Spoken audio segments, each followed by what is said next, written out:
नमस्कार, मैं हूं अवनीश कुमार मिश्रा। हम आपको बताने जा रहे हैं आज भोजपुरी के सुपरस्टार चिंटू पांडे की आने वाली फ़िल्म विवाह 3 के बारे में। विवाह 3 फ़िल्म बहुत ही जल्द आएगी आप लोगों के बीच में। इसका ट्रेलर रिलीज़ किया जाएगा। इस फ़िल्म की शूटिंग इन दिनों चल रही है। आपको बता दें कि इस फ़िल्म में चिंटू पांडे जी के साथ भोजपुरी की सबसे फेमस एक्ट्रेस आम्रपाली दुबे होंगी।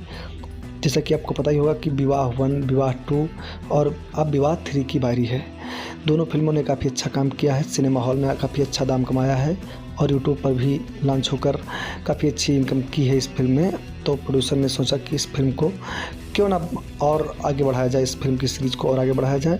तो इसी कड़ी में आम्रपाली दुबे और चिंटू पांडे को लेकर ये फिल्म बनाई जा रही है। इसकी शूटिंग चल रही है। आप शूटिंग वीडियो इसका देख सकते हो, हमने वीडियो में लगा दिया है, आप देखिए और इंतज़ार करिए कि ये फिल्म जल्द आ जाए। इस फिल्म का ट्रेलर बहुत जल्द रिलीज़ किया जाएगा। धन्यवाद।